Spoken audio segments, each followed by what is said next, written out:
بسم الله الرحمن الرحيم الحمد لله رب العالمين والصلاة والسلام على أشرف الأنبياء والمرسلين سيدنا ونبينا ومولانا محمد وعلى آله وصحبه أجمعين أما بعد.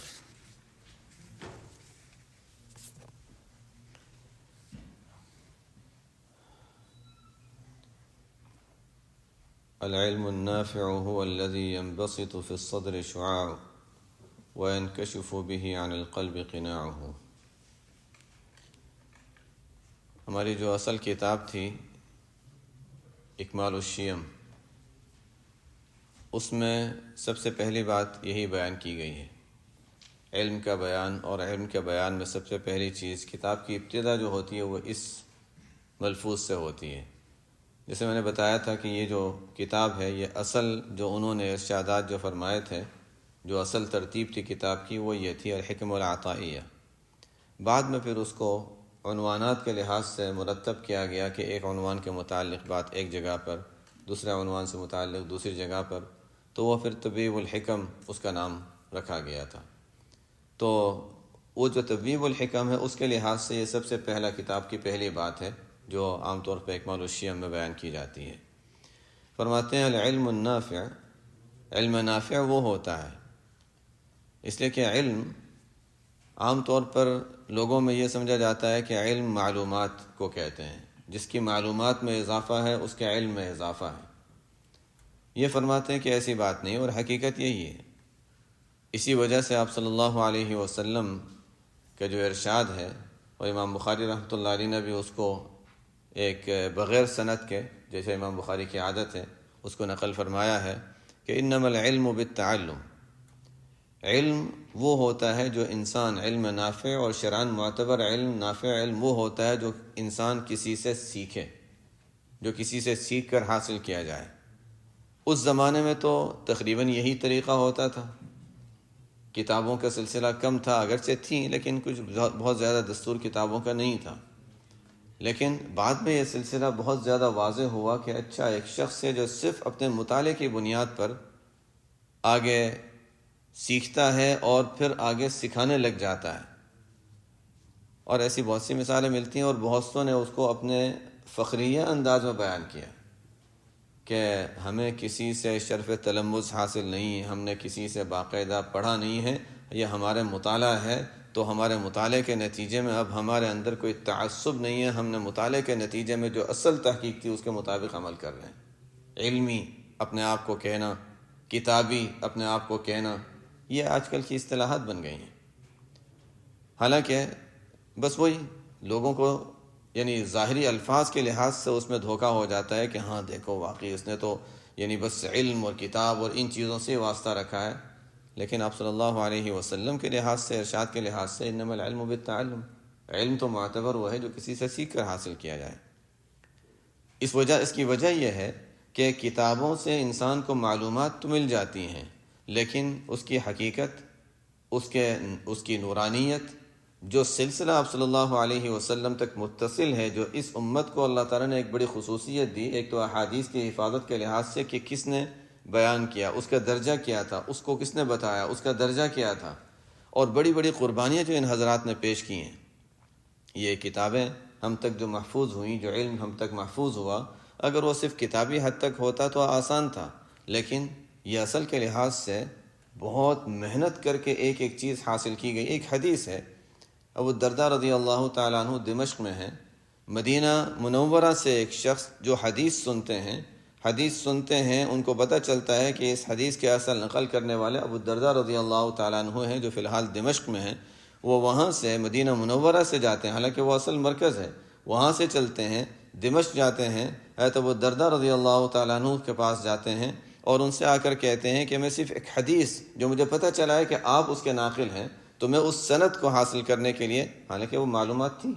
آج کل کی اصطلاح میں وہ معلومات تھی، وہ حدیث معلوم تھی، سب کچھ تھا، لیکن نہیں وہ چونکہ کسی واسطے سے ہے تو میں براہ راست وہ جو اصل جو تھا وہ میں حاصل کرنا چاہتا ہوں. تو میں مدینۃ الرسول سے آپ کے پاس صرف اس غرض سے آیا ہوں. حالانکہ وہاں تو تجارت کی جگہ تھی اور عرب کے لوگ تجارت کے لیے ملک شام جایا کرتے تھے، لیکن نہیں، میں صرف اس حدیث کو حاصل کرنے کے لیے آیا ہوں، ایک حدیث جو میں نے سنا ہے کہ آپ صلی اللہ علیہ وسلم سے آپ نے حاصل کی ہے، اس کو حاصل کرنے کے لیے آیا ہوں۔ یہ ہے جنہوں نے اس کو سمجھا تھا انما العلم بالتعلم، کہ علم وہ ہوتا ہے جو کسی سے سیکھ کر حاصل کیا جائے۔ ابو الدرداء رضی اللہ تعالیٰ عنہ نے اس سے پہلے کہ حدیث بیان کرے وہ عجیب، ان کو بھی تعجب ہوا اور خوش بھی ہوئے کہ اچھا اس وجہ سے آئے ہو، تو پہلے میں تمہیں فضیلت بیان کر دوں۔ ایک اور حدیث سنا دی کہ آپ صلی اللہ علیہ وسلم نے طالب علم کے لیے کیا فضیلتیں بیان فرمائی ہیں، وہ طویل حدیث بیان فرمائی۔ یہ ہے علم جس کی حفاظت کی ہمارے اسلاف نے، اور صحابہ کے دور سے جس کا سلسلہ رہا ہے، یہ علم نافع ہے۔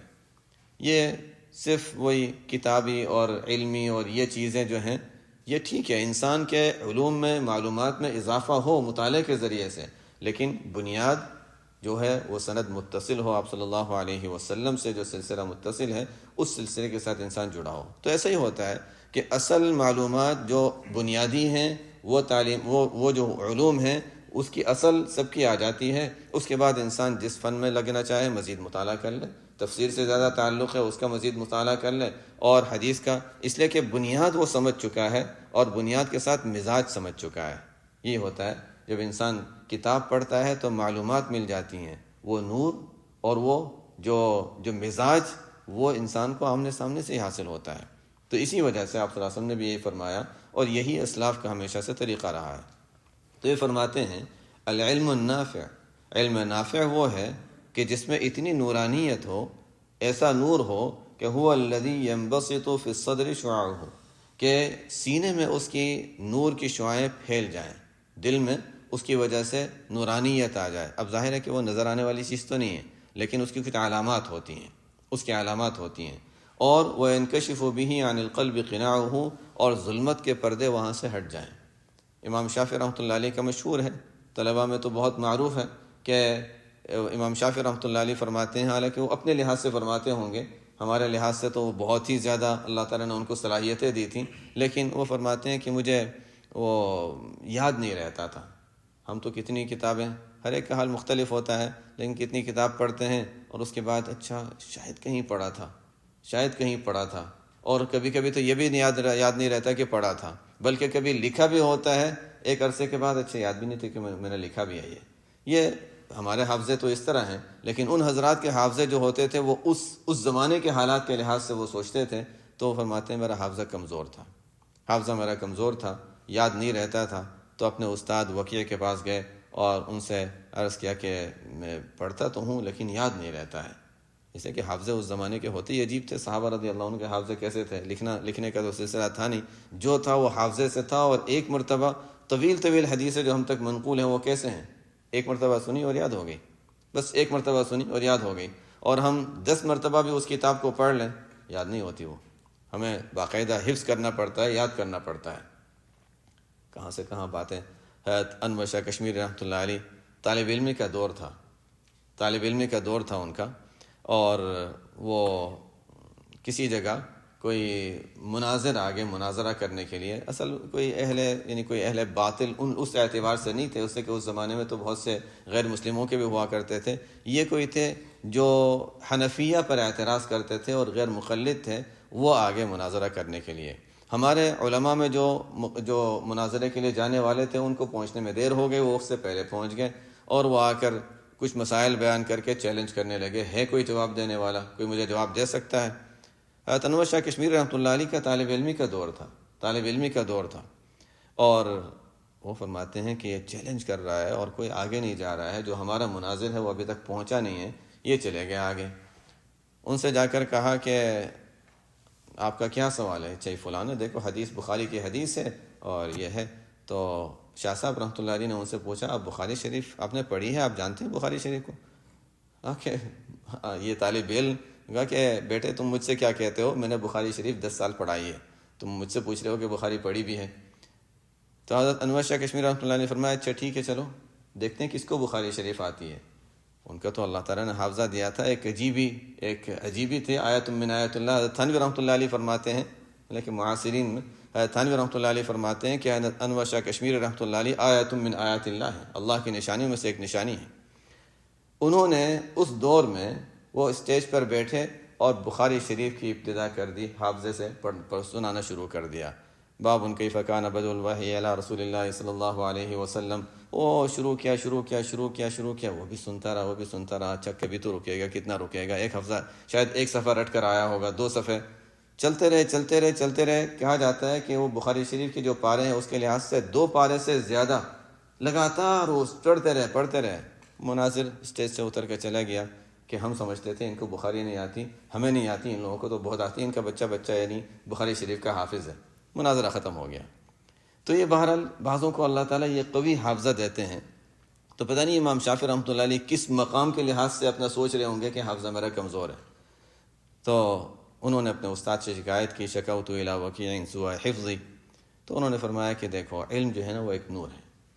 فاوصانی الی ترک المعاصی، انہوں نے فرمایا کہ دیکھو گناہوں سے جتنا دور ہو سکتے ہو دور رہو، شبہات سے دور رہو۔ گناہ ہم بھی تو کبھی گناہ کو گناہ نہیں، بہت سی چیزیں ہیں جو ہمارے لحاظ سے ہماری زندگی میں ہیں، وہ ہماری زندگی کو ہمارے استاد تھے شیخ الحدیث حضرت مولانا اسلام الحق صاحب رحمۃ اللہ علیہ، انگلینڈ میں جو شیخ الحدیث تھے، تو بڑے عجیب شخصیت تھے وہ بھی۔ وہ کہا کرتے تھے کہ صحابہ رضی اللہ عنہم اگر ہمیں آ کر دیکھتے تو شاید وہ سمجھتے مسلمان بھی نہیں ہیں، ہمارا جو حال ہے، ہم جس طرح جیتے ہیں اور ان کی جو زندگی ہوا کرتی تھی، پتہ نہیں وہ ہمیں دیکھ کر کیا کہتے۔ تو امام شافعی رحمۃ اللہ علیہ اپنے حالات کے لحاظ سے اور ان کے استاد ان کو اس زمانے کے حالات اور ان کے جو اس مقام کے جو لوگ ہوا کرتے تھے، بہرحال فرماتے ہیں کہ دیکھو معاصی سے بالکل دور رہو۔ شکوت الی وکیع سوء حفظی فاوصانی الی ترک المعاصی، اس لیے کہ فرمایا فإن العلم نور من الہ، وہی بات، علم اللہ کی طرف سے ایک نور ہے، ونور اللہ لا یعطی لعاصی، اور اللہ کا نور وہ کسی گنہگار کو نہیں ملتا ہے۔ خیر اللہ تعالیٰ نے امام شافعی رحمۃ اللہ علیہ سے کیسا کام لیا، وہ علم کا جو نور تھا وہ حاصل کیا۔ اب ان کے شاگرد آتے ہیں امام احمد بن حنبل، واقعات سے واقعات لیکن انشاءاللہ کام کی باتیں ہوں گی۔ امام احمد بن حنبل ان کے شاگرد ہوتے ہیں۔ امام احمد بن حنبل شروع دور ہے ان کا، شروع کا دور ہے، ابھی تک کوئی معروف نہیں ہوئے ہیں، کوئی بڑی شخصیت کے مقام پر نہیں پہنچے ہیں، شروع کا دور ہے ان کا۔ اور وہ امام شافعی رحمۃ اللہ علیہ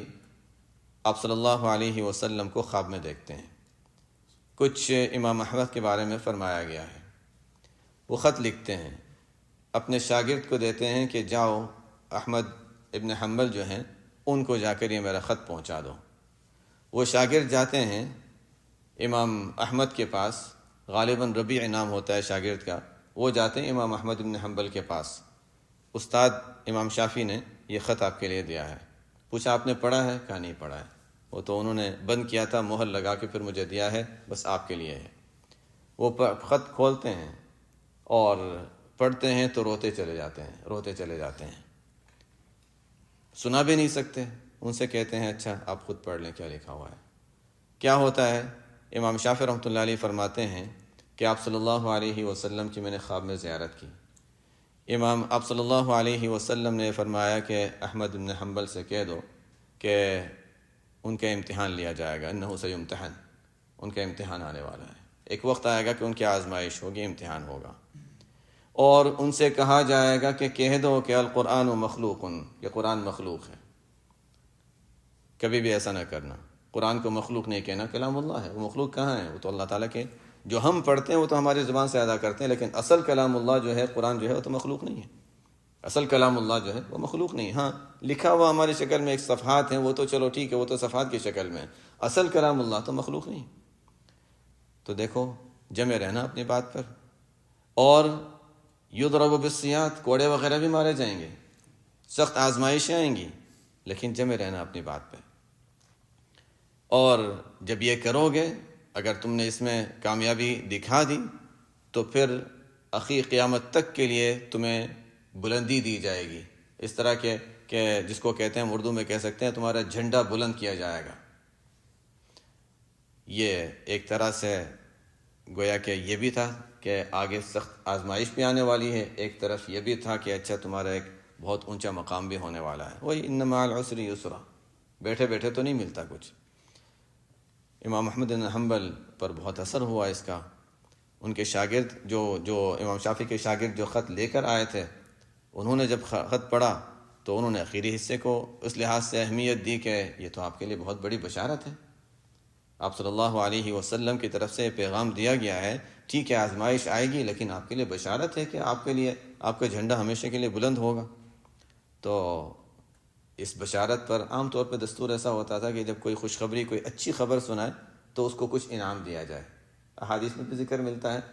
جو واقعہ تبوک کا جو آیا تھا اور 3 حضرات کی توبہ قبول کی گئی تھی، کعب بن مالک رضی اللہ عنہ کی جب توبہ قبول ہوئی اور جس نے ان کو سب سے پہلے خوشخبری سنائی تھی کہ آپ کی توبہ قبول ہوئی ہے، امام کعب بن مالک رضی اللہ تعالیٰ عنہ نے ان کو اپنا جو کپڑا تھا، کچھ زائد تھا نہیں ان کے پاس، جو کپڑا تھا اس میں سے کسی سے کپڑا استعمال کے لیے لیا اور استعمال کیا ہوا کپڑا ان کو دے دیا کہ اچھا یہ میری طرف سے انعام ہے کہ آپ نے پہلے مجھے یہ خوشخبری سنائی کہ اللہ تعالیٰ نے میری توبہ قبول کر لی ہے۔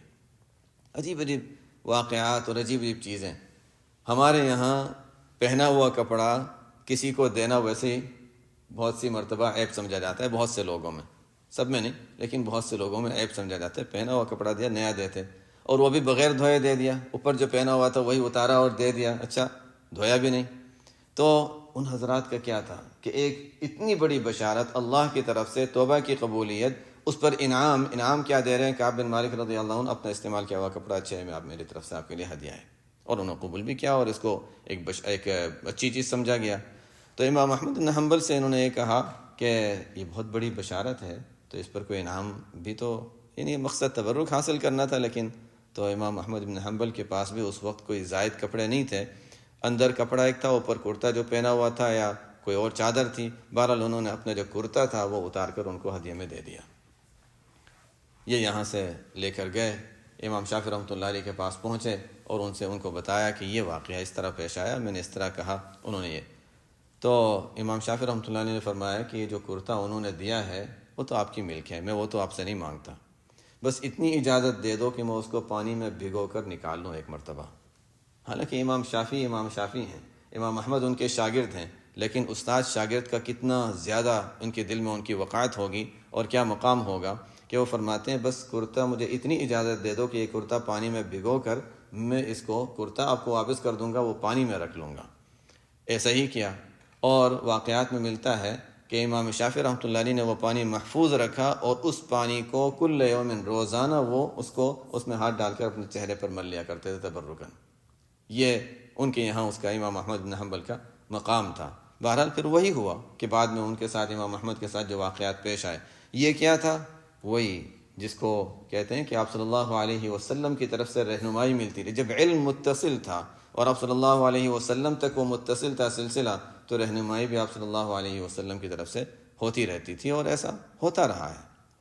حضرت مولانا الیاس صاحب رحمۃ اللہ علیہ جب انہوں نے آپ صلی اللہ علیہ وسلم کی زیارت کی اور ان کو یہ بتایا گیا کہ ہندوستان جاؤ آپ سے کام لیا جائے گا، واقعہ مشہور ہے، کئی مرتبہ ذکر آیا، اس کے بعد ان کا حال یہ تھا کہ بے چینی ہوتی تھی، کبھی عجیب اضطراب کی کیفیت ہوتی تھی، میں کیا کروں، کیسے لوگوں تک بات پہنچاؤں دین کی، کوئی سننے کے لیے تیار نہیں ہے۔ اور فرماتے ہیں کہ ان حالات میں ایسا ہوتا تھا کہ جب بے چینی بڑھ جاتی تھی، آنکھیں بند کرتا تھا، آپ صلی اللہ علیہ وسلم کی زیارت ہو جاتی تھی، ایک تسلی ہوتی تھی، سکون مل جاتا تھا۔ یہی علم نافع جس کا تعلق، یعنی جو متصل علم کے ذریعے سے جو انسان حاصل کرتا ہے، اور ساتھ ساتھ صرف ظاہر ہے صرف وہ کافی نہیں ہے، ایک قلبی تعلق اور لگاؤ بھی ہوتا ہے۔ انسان جب دھیان لگا دیتا ہے کہ کہاں سے میرا رابطہ ہے، اس رابطے کا تعلق اور خیال رکھتا ہے، تو پھر اس طریقے سے انسان کا تعلق بڑھتا چلا جاتا ہے۔ وہی جس کو ہم نے کل پڑھا تھا، جیسے اللہ تعالیٰ بھی قریب ہیں، لیکن اللہ تعالیٰ کے قرب کا احساس انسان کو نہیں ہوتا۔ آپ صلی اللہ علیہ وسلم کی روحانیت بھی ہمارے قریب ہے، متوجہ ہے، ٹھیک ہے، جس میں جسد اطہر جہاں بھی ہو، لیکن انسان جب قلبی تعلق میں قوت پیدا ہوتی ہے تو پھر وہاں سے وہ برکات بھی حاصل ہوتی رہتی ہیں۔ العلم النافع، تو علم نافع وہ ہے کہ سینے میں جس کی شعاعیں پھیل جائیں اور اس کے ذریعے سے انسان کے دل کی ظلمتیں ہیں وہ ختم ہو جائیں۔ اب کیا ہوتا ہے کہ اب ایمان کے بارے میں کبھی شک نہیں ہوتا، اسلام کے احکام پر کبھی شک نہیں ہوتا، یقین پختہ ہو جاتا ہے، اور جتنا علم نافع ہوگا اس کے لحاظ سے انسان کے سینے میں نورانیت، جس سے ظلمت دور ہوتی چلی جائے گی۔ اب کیا ہوتا ہے جس کا ہم نے پہلے بھی تذکرہ کیا تھا کہ اگر وہ کبھی کوئی باطل بات پڑھ لے گا، کہیں سے پہچان لے گا، اچھا نہیں یہ بات غلط ہے، حق باطل کی پہچان اللہ تعالیٰ دے دیتے ہیں، وہ نور کی برکت ہوتی ہے، حق اور باطل صحیح غلط کی پہچان حاصل ہو جاتی ہے، اور کبھی اگر زیادہ اہل باطل کی کتاب پڑھ لی تو اس کا قلب اثر محسوس کرتا ہے کہ نہیں مجھے قلب میں ظلمت محسوس ہو رہی ہے، اس لیے کہ ہر کلام میں صاحب کلام کا ایک اثر ہوتا ہے۔ تو یہ چیزیں بڑی اہم ہوتی ہیں جس کا ہمارے اسلاف نے خیال رکھا ہے۔ آگے فرماتے ہیں خیر العلم ما كانت الخشیۃ معه، بہترین نافع اور خیر والا علم وہ ہے جس کے ساتھ خشیت، اللہ تعالیٰ کی خشیت بھی ہو۔ یہ تو قرآن کریم میں بھی اللہ تعالیٰ نے فرمایا انما یخشی اللہ من عبادہ العلماء، کہ اس کو ہم یہ بھی کہہ سکتے ہیں کہ علماء صرف وہی ہیں جن کے دل میں اللہ کی خشیت ہے، یا ہم یہ بھی کہہ سکتے ہیں، ترجمہ دونوں طرح ترجمے کیے گئے، ہم یہ بھی ترجمہ کر سکتے ہیں کہ خشیت، اللہ کی خشیت انہی لوگوں کے دل میں ہوتی ہے جن کو اللہ تعالیٰ نے اپنا علم اور معرفت عطا فرمائی ہے۔ دونوں باتیں ٹھیک ہیں۔ علم کے لیے خشیت ضروری ہے، خشیت وہی ہوتی ہے جہاں علم ہوتا ہے، بغیر علم کے خشیت نہیں ہے، اور اگر علم کے ساتھ اللہ کی خشیت اور خوف نہیں ہے تو وہ علم نافع نہیں ہے۔ وہی ہوتا ہے جب معلومات ہیں لیکن اللہ کی خشیت نہیں ہے تو پھر ظاہر ہے انسان پھر غلط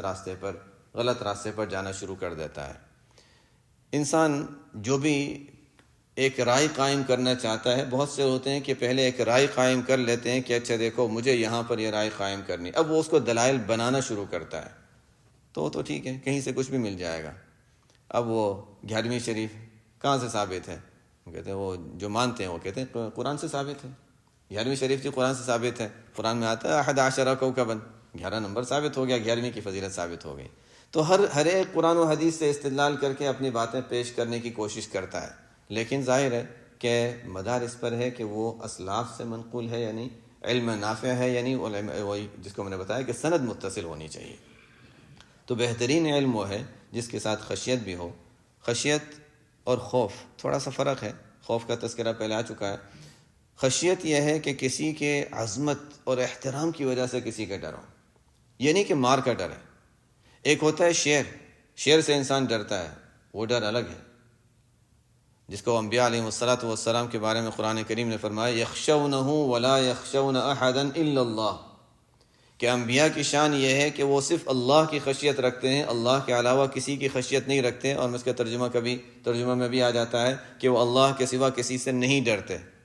لیکن موسیٰ علیہ السلام کے جب وہ عصا ڈالا اور وہ سانپ بن گیا تو وَلَّا مُدْبِرًا وَلَمْ يَعْقِبْ ڈر گئے تھے۔ وہ ڈر جو تھا وہ ڈر الگ قسم کا ڈر تھا، وہ خشیت نہیں تھی، ظاہر ہے وہ تو طبعی خوف ہے، انسان کو وہ آ جاتا ہے، لیکن کسی کی عظمت، کسی کی بڑائی کی وجہ سے جو خوف ہوتا ہے وہ خشیت کہلاتا ہے۔ تو وہ خشیت صرف اللہ تعالیٰ کے ساتھ معاملہ ہے کہ بہترین علم وہ ہے جس کے ساتھ خشیت ہو۔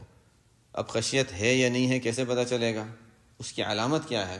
اس کی علامت ہے کہ انسان شریعت پر عمل کرنے لگ جائے، شریعت کے خلاف کوئی کام نہ کرے۔ جتنا زیادہ شریعت پر عمل ہوگا اور شریعت کے خلاف چیزوں سے انسان اپنے آپ کو بچائے گا، کہا جائے گا اتنی اس میں خشیت ہے۔ کم ہوگا عمل تو خشیت کم ہے، عمل زیادہ ہوگا تو خشیت زیادہ ہے۔ یہ خشیت کے درجات پہچاننے کی خود انسان کے اندر، اپنے اندر ایک اللہ تعالیٰ نے ایک معیار رکھا ہوا ہے کہ خود دیکھ لو کتنا شریعت پر عمل ہے کتنا نہیں ہے۔ اور اگر خود اپنے بارے میں انسان رائے قائم نہ کر سکے تو اس کی وجہ یہ ہوتی ہے کہ اس نے واقعات اکابر کے اور اسلاف کے نہیں پڑھے۔ ان کے واقعات پڑھنے سے انسان اپنے آپ کو پہچان سکتا ہے کہ ہم کہاں کھڑے ہیں۔ کبھی کبھی انسان اپنے آپ کو ہاں ٹھیک ہے میں صحیح چل رہا ہوں، ٹھیک ہی کر رہا ہوں۔ ان کے واقعات جب دیکھیں، صحابہ کے واقعات، اسی وجہ سے حکایت صحابہ اور حیات صحابہ وغیرہ کی جو اہمیت ہے، پھر اکابر کے، چونکہ وہ تو چلو صحابہ کا دور تھا، قدیم دور تھا، پھر ہمارے قریب کے اسلاف کے واقعات، تو اس سے ہمیں اندازہ ہوتا ہے کہ اچھا یہ اس طرح زندگی گزارتے تھے، ہمارا یہ طریقہ ہے، کتنا فرق ہے، ہم کہاں جا رہے ہیں، نیچائی میں جا رہے ہیں، کہاں جا رہے ہیں ہم، تو اس سے انسان پہچان لیتا ہے۔ تو جتنا اتباع شریعت ہوگا یہ علامت ہے اس بات کی کہ اس کے اندر خشیت ہے۔ آگے فرماتے ہیں العلم ان قارنته الخشیۃ فلک والا فعلیک، علم کے ساتھ اگر خشیت بھی ہو تو پھر وہ تیرے لیے فائدہ مند ہے، ورنہ وہ تیرے لیے نقصان دہ ہو جاتا ہے۔ انسان کو علم وہ بھی گمراہی میں لے جاتا ہے۔ بڑے بڑے صاحب علم تھے جو کیسی گمراہی میں، جس کی پہلی مثال تو ابلیس کی مل جاتی ہے، اس کے بعد بڑے بڑے صاحب علم تھے جو بس خشیت نہ ہونے کی وجہ سے کیسے کیسے فتنوں میں مبتلا ہوئے، اور اخیر میں کیا ان کے حالات ہوئے۔ واقعات بڑے عجیب عجیب ملتے ہیں، تفاسیر میں بھی ملتے ہیں، تاریخی واقعات ملتے ہیں، بلعام کا واقعہ بھی مشہور ہے۔ تو وہی ہے جہاں خشیت نہ ہو اور تعلق مع اللہ میں قوت نہ ہو تو وہاں پر انسان کو علم جو ہے وہ کبھی غلط راستے پر لے جاتا ہے۔ آگے فرماتے ہیں اذا علمت ان الشیطان لا يغفل عنك فلا تغفل انت عمن ناصیتك بیدہ۔ فرماتے ہیں کہ جب انسان کو اللہ نے بتا دیا اور جب تو جانتا ہے، ہر ایک سے مخاطب کر کے فرماتے ہیں کہ جب تو جانتا ہے کہ شیطان تجھ سے غافل نہیں ہے، شیطان ہر وقت تیری کوشش میں لگا ہوا ہے کسی طریقے سے غلط کام کر لے انسان، کسی طریقے سے برائی میں چلا جائے یا کم از کم نیکی سے رک جائے۔ شیطان جب ہر وقت انسان کے پیچھے لگا ہوا ہے، حالانکہ وہ ایک مخلوق ہے ہماری طرح، تو پھر فرماتے ہیں کہ انسان کو بھی تو جب دیکھو کہ شیطان جب اتنے کام میں لگا ہوا ہے، اتنی محنت کر رہا ہے، اس کو کیا مل رہا ہے اس کے نتیجے میں؟ شیطان جب اتنی محنت کر رہا ہے اور وہ غافل نہیں ہو رہا ہے، تو ہماری ذمہ داری کیا بنتی ہے کہ اللہ تعالیٰ جس کے قبضے میں ہماری پوری جان، ہماری سب کچھ ہے، ہماری پیشانی جس کے قبضے میں ہے، تو اللہ کے قبضے میں ہماری پیشانی ہے، ہم پورے اللہ کے قبضے اور اختیار میں ہیں، تو ہم اللہ کے جتنے محتاج ہیں، تو ہمیں بھی اللہ تعالیٰ سے غافل نہیں ہونا چاہیے۔ یعنی ایک بس اس طرح سمجھا رہے ہیں کہ دیکھو شیطان کو ہم سے کیا غرض کہ ہم سے کیا ملے گا، اس کو اگر ہم نے گناہ کر لیا اس کو کیا ملے گا؟ کچھ بھی نہیں، زیادہ سے زیادہ بس اتنا ہی ہے کہ اچھا وہ یہ چاہتا ہے کہ اچھا یہ لوگ کہیں جنت میں نہ چلے جائیں، میرے ساتھ جہنم میں ساتھی بن جائیں۔ اس کے علاوہ اس کو نہ پیسے مل رہے ہیں، نہ کچھ دنیا کا یا آخرت کو کوئی نفع مل رہا ہے، کچھ بھی نہیں، بس اس کی ایک یہ چاہت ہے اور وہ اس چاہت کے لیے کر رہا ہے۔ اور ہماری ضرورت ہے، ہماری تو احتیاج ہے کہ اللہ تعالیٰ کے قبضے میں ہماری سب کچھ ہے، تو فرماتے ہیں کہ جب اللہ تعالیٰ کے قبضے میں ہیں اور اللہ تعالیٰ کے ماتحتی میں ہم ہیں، تو پھر جب شیطان کبھی ہم سے غافل نہیں ہوتا تو ہم اللہ تعالیٰ سے کیسے غافل ہو جاتے ہیں؟ تو ہمیشہ اللہ تعالیٰ کو یاد رکھا کرو، کبھی غفلت اختیار نہ کرو۔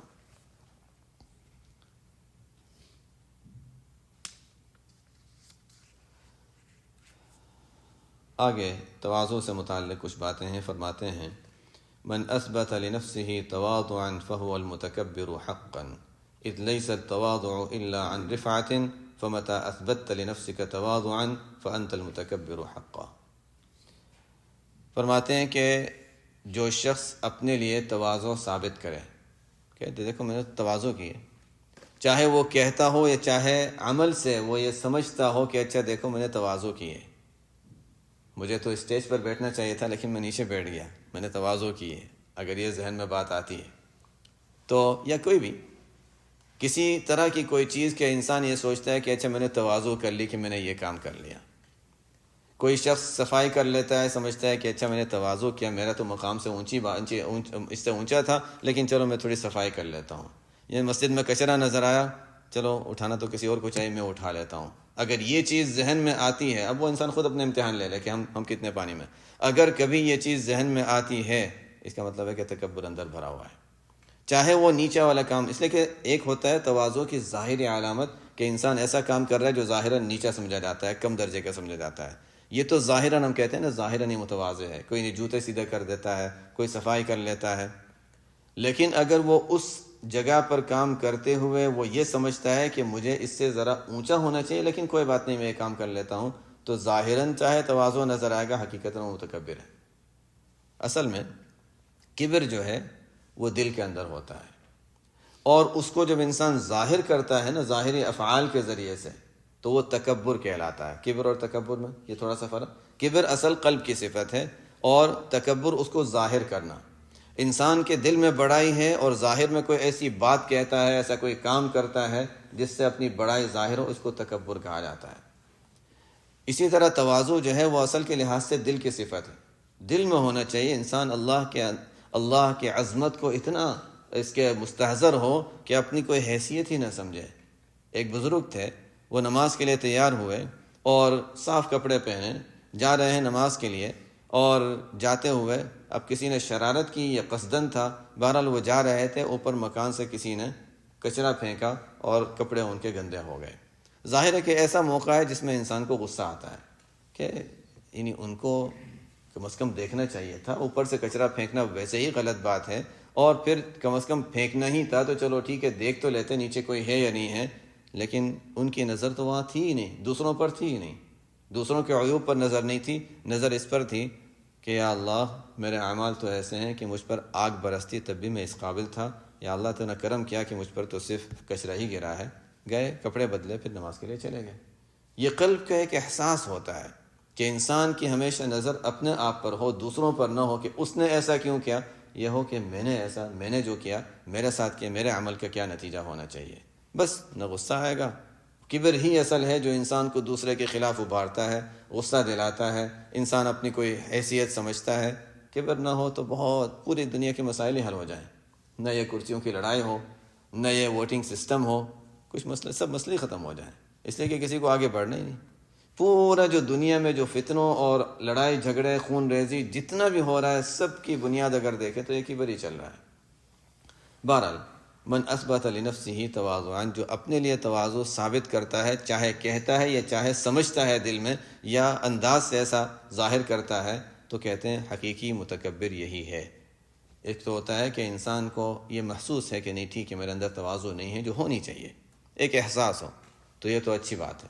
ہونا چاہیے احساس۔ لیکن اگر انسان کو یہ احساس ہے کہ میں متواضع ہوں تو فرماتے ہیں یہ پکا متکبر ہے، فهو المتکبر حقا۔ اس لیے کہ تواضع کا مطلب کیا ہے کہ انسان جس مقام پر تھا اس مقام سے وہ نیچے اتر آتا ہے اصل کے لحاظ سے، تو لیکن اپنے آپ کو سمجھتا بھی نہیں کہ میں اس مقام سے اترا ہوں۔ یا اس کو ہم دوسرے الفاظ میں یہ کہہ سکتے ہیں کہ تواضع کا مطلب یہ ہے کہ انسان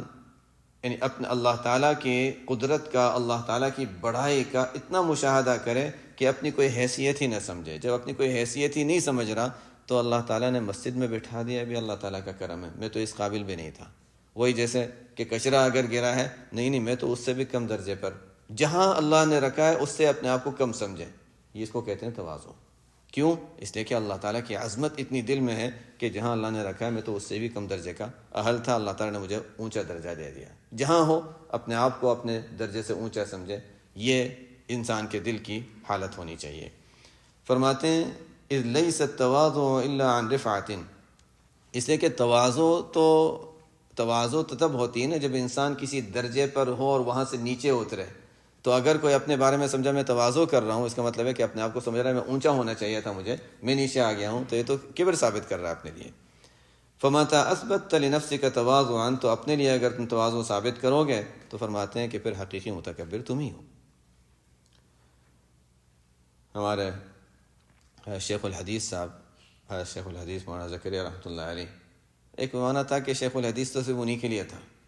یہ لفظ جو تھا سہارنپوری رحمۃ اللہ علیہ، شیخ رحمۃ اللہ علیہ کو وہاں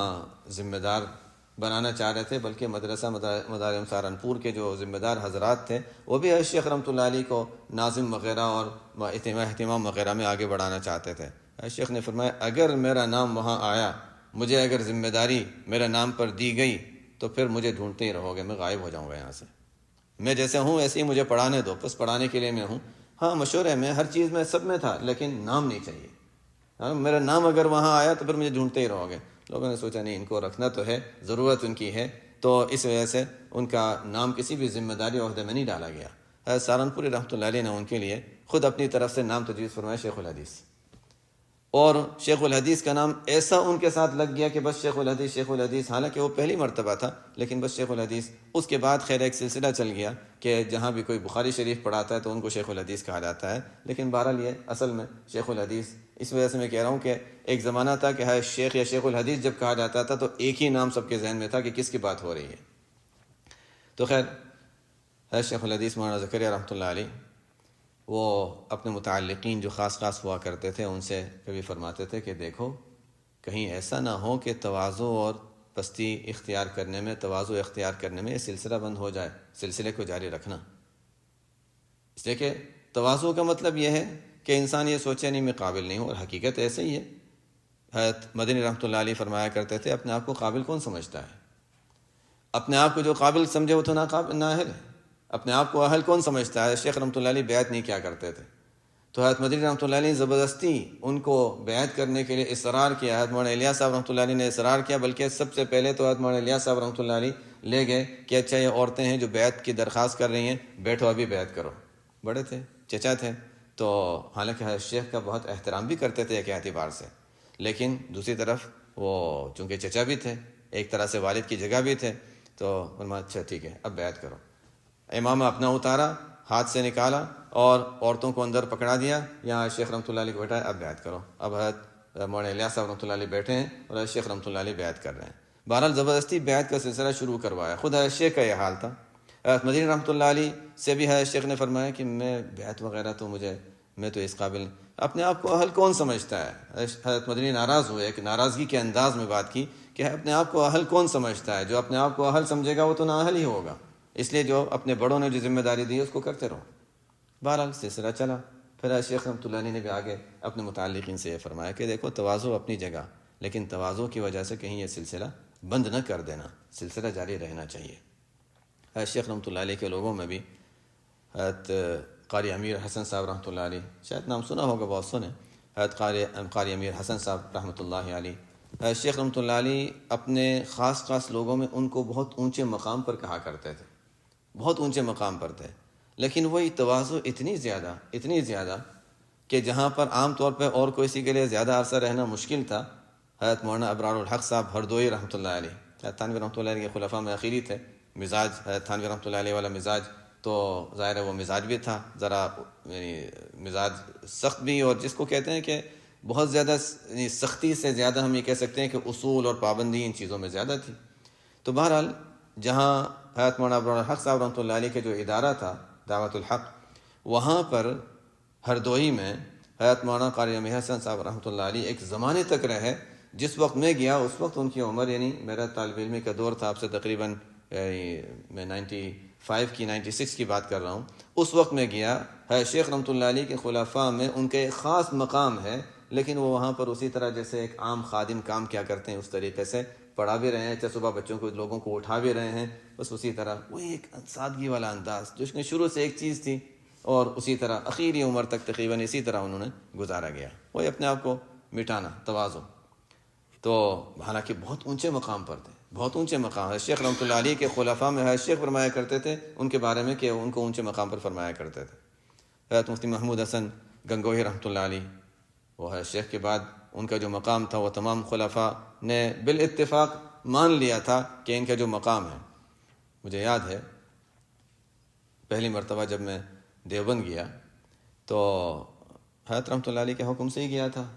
میں نے تو اصل کچھ یعنی میرے ذہن میں تو کچھ اور تھا۔ حضرت رحمۃ اللہ علیہ نے فرمایا کہ حضرت مفتی محمود صاحب رحمۃ اللہ علیہ جو ہیں وہ چراغ سحری ہیں، اب پتہ نہیں کتنا عرصہ رہیں، جا کر ان سے فائدہ اٹھانا چاہیے۔ جب میں دیوبند گیا پہلی مرتبہ وہاں پہنچا ہوں، میرا پہلا دن تھا، اور وہاں پر چونکہ وہ رمضان سے پہلے کا وقت تھا، مدارس کی چھٹیاں تھیں، میں بیٹھا تھا، تو تھوڑی دیر میں حضرت کی مجلس تھی، حضرت رحمۃ اللہ علیہ بیٹھے تھے اور لوگ سامنے بیٹھے تھے، میں بھی بیٹھا تھا۔ اتنے میں تھوڑی دیر میں حضرت مولانا طلحہ صاحب رحمۃ اللہ علیہ اب تو تشریف لائے، دو زانوں بیٹھ گئے۔ میں سوچا اچھا، وہ بھی اب ان سے ملاقات تو نہیں ہوئی تھی، لیکن مجلس میں اب ملاقات بھی مناسب نہیں تھا، بہرحال میں بیٹھا رہا۔ اتنے میں تھوڑی دیر میں کوئی اور پیچھے آیا، لوگ ذرا سے کوئی بڑا آتا ہے تو ذرا سا ادب کی وجہ سے تھوڑا سا ہلنے لگتے ہیں اور تھوڑا اچھی طرح بیٹھ جاتے ہیں۔ کون ہیں؟ پتہ چلا شیخ یونس صاحب رحمۃ اللہ علیہ، وہ تشریف لائے، وہ بھی دو زانوں بیٹھ گئے ادب کے ساتھ۔ حضرت مفتی محمود صاحب رحمۃ اللہ علیہ پہلے جب ہم لوگ بیٹھے تھے تو وہ چارپائی پر اونچے تھے، اس کے بعد انہوں نے اشارہ کیا کہ مجھے نیچے بیٹھنا ہے، حالانکہ نیچے بیٹھنا مشکل تھا، دو خادموں نے دونوں طرف سے سہارا لے کر نیچے بٹھا دیا کہ جب بڑے حضرات آئے ہیں تو اچھا میں بھی اوپر کیسے بیٹھوں، خود بھی نیچے بیٹھ گئے۔ بہرحال ان کے مقام میں مقصد یہ کہ وہ پہلا جو میرے ذہن میں تصور آیا کہ اتنی بڑی شخصیت جہاں شیخ یونس صاحب، مولانا طلحہ صاحب وغیرہ یہ حضرات دو زانو آ کر بیٹھے ہیں، میں یہاں آ کر کیا کروں گا، میں کیا استفادہ کروں گا، یہ میرے ذہن میں جو خیالات آتے رہے۔ بہرحال وہ تو جو شخصیت تھے وہ تو تھے، تو ان سے ایک مرتبہ مکتوبات جو ہے شیخ کے مکتوبات ان کے ساتھ تھے، ان کی اشاعت سے متعلق کچھ بات آئی کہ اچھا وہ ہے شیخ کے مکتوبات وغیرہ آپ کے پاس ہوں گے، تو ہم چاہ رہے ہیں کہ ان کو بھی ان سے بھی لوگ فائدہ اٹھائیں، تو مکتوبات شائع ہو رہے تھے تو ان کے بھی ظاہر ہے کہ ان کے مکتوبات تو بہت اہم ہوں گے۔ میں تو ابھی سفر میں ہوتا ہوں اور مکتوبات تو میرے پتہ نہیں کسی جگہ رکھے ہوں گے، تو باقی لوگوں کے مکتوبات بہت ہیں، مجھ جیسے گمنام کو گمنامی میں رہنے دو۔ مجھ جیسے گمنام کو گمنامی میں رہنے دو۔ وہ گمنامی کیا تھی؟ وہ تو اللہ تعالیٰ نے اتنا مشہور کر دیا کہ کہیں ان کے نام سے کوئی ہی ادارہ ہوگا جہاں جو ان کے نام سے واقف نہ ہو، لیکن وہ حضرت شیخ کے بعد کے شروع ان کا دور جو تھا بس وہ یہ تصور تھا، میں گمنام ہوں، گمنامی میں رہنے دو مجھے۔ لیکن اللہ تعالیٰ تو جن کو مشہور کرتے ہیں وہ مشہور ہو کر ہی رہتے ہیں۔ حضرت تھانوی رحمۃ اللہ علیہ کے سامنے حضرت مفتی شفیع صاحب رحمۃ اللہ علیہ، غالباً مفتی شفیع صاحب رحمۃ اللہ علیہ یا ڈاکٹر عبدالحی صاحب عارفی رحمۃ اللہ علیہ، یہ کسی دور میں طالب علمی کے دور میں کبھی کبھی سوالات ذہن میں آتے تھے، اور انہی میں یعنی ہو سکتا ہے کسی اور کے ذہن میں بھی اس طرح کے سوالات آتے ہوں، لیکن بعد میں پھر تعلیم وغیرہ میں بیٹھے رہے، مشائخ سے تعلق رہا تو بات سمجھ میں آ گئی۔ لیکن اس واقعے میں بھی ہمیں اس میں سبق ملتا ہے کہ حضرت مفتی شفیع صاحب رحمۃ اللہ علیہ نے حضرت تھانوی رحمۃ اللہ علیہ سے یہ فرمایا کہ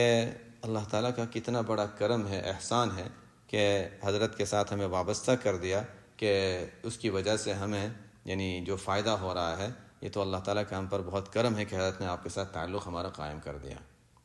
اب یہاں پر ٹھیک ہے، مفتی شفیع صاحب رحمۃ اللہ علیہ کے یہ سوچنا تو بالکل صحیح ہے، لیکن سوال یہ ہے کہ تھانوی رحمۃ اللہ علیہ کیا سوچیں گے؟ کیا ایسا کہیں گے کہ ہاں صحیح ہے؟ یا یعنی ظاہر ہے، ایک میں اس لیے بتا رہا ہوں کہ طالب علمی کے دور میں بھی میرے ذہن میں سوال آتا تھا کہ ٹھیک ہے عام لوگوں کے لیے تواضع ہے، لیکن تواضع جب مشائخ کے پاس جاتے ہیں تو وہ اپنے بارے میں کیسے سمجھیں گے کہ میں بھی کسی قابل نہیں ہوں؟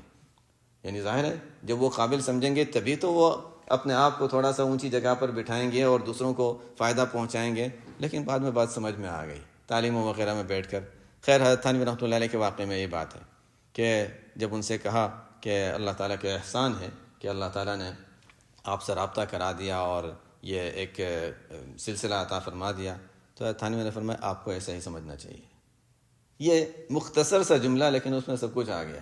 میں تو ایسا نہیں سمجھتا، لیکن آپ کو ایسے ہی سمجھنا چاہیے، دونوں طرف، یعنی جو حقیقت تھی وہ بھی، اور ساتھ ساتھ یہ ہے کہ نہیں انتظام بھی باقی رہنا چاہیے۔ نہیں میں اس قابل نہیں ہوں، یہاں یہ جملہ کہنے کی یہاں موقع نہیں تھا کہ نہیں میں تو اس قابل نہیں تھا۔ ہاں، آپ کو ایسے ہی سمجھنا چاہیے۔ جیسے شیخ رحمۃ اللہ علیہ فرمایا کرتے تھے کہ دیکھو پیر جیسا بھی ہو، چاہے میں جیسا بھی ہوں، لیکن جب پیر مان لیا ہے تو پھر اس کا خیال رکھنا بھی ضروری ہے۔ اس لیے کہ سہارنپور رحمۃ اللہ علیہ کے ملفوظ ہے کہ انسان کو جب کوئی پہلے زمانے میں ہوتا تھا، ابھی تک کچے گھر میں حضرت مولانا طلحہ صاحب رحمۃ اللہ علیہ جہاں رہتے تھے، شیخ رحمۃ اللہ علیہ کے جو مکان تھا، تو ابھی تک وہ پمپ جو ہینڈ پمپ کہلاتا ہے، ہاتھ سے جتنا اس کو چلاتے رہیں گے اتنا پانی نکلتا رہے گا، کنویں کے ساتھ نیچے جڑا ہوا ہوتا ہے اور اس کو جتنا چلاتے ہیں تو پانی نکلتا ہے۔ حضرت سہارنپوری رحمۃ اللہ علیہ فرماتے ہیں کہ میری مثال تو بس اسی طرح ہے جیسے ہینڈ پمپ ہوتا ہے، اس طرح ہے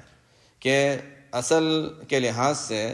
دینے والی ذات اللہ تعالیٰ کی ہے۔ اللہ تعالیٰ نے مجھے صرف واسطہ بنایا ہے، اور سامنے حاصل کرنے والا جتنی طلب ہوگی اور جتنی کوشش کرے گا اس کو مل جائے گا، ملے گا واسطہ ہی کے ذریعے سے، ملے گا واسطے کے ذریعے سے، جیسے انسان کو ملتا ہے جب ہینڈ پمپ کے ذریعے سے، اور اس کو جتنا چلاتا ہے، جتنی محنت کرتا ہے، اتنی پانی آتا ہے، لیکن اس کے اندر کچھ رکھا ہوا نہیں ہے، اس کے اندر کچھ بھی نہیں ہے، وہ تو کنویں میں سے نیچے سے پانی آ رہا ہے، لیکن ملتا ہے اس نل کے واسطے سے ہی، اس پمپ کے واسطے سے ہی ملتا ہے۔ اسی طرح فرماتے ہیں سہارنپوری کہ میری مثال تو ایسی ہے کہ ہاں ملے گا اللہ تعالیٰ دینے والی ذات ہے، محنت تم لوگوں کی ہوگی، لینے والے کی ہوگی، ہاں چونکہ واسطہ اللہ تعالیٰ نے مجھے بنایا تو ملے گا میرے واسطے سے، باقی میرا کوئی نہیں ہے۔ یہ ان حضرات کی سوچ ہوا کرتی تھی۔ بہرحال تو تواضع ہر ایک کے لیے ہے، اللہ تعالیٰ نے کسی کو کوئی ذمہ داری دی ہو وہ بھی، اور جس کو ذمہ داری نہ دی ہو۔ بہرحال کبھی ہوتا ہے کہ انسان نیچی جگہ پر بیٹھ کر سمجھتا ہے میں اونچی جگہ بیٹھنے کے قابل تھا، تو یہ کبر ہے۔ کبھی انسان اونچی جگہ پر ہوتا ہے، اپنے آپ کو سمجھتا ہے نہیں میں اس جگہ کا قابل نہیں ہوں،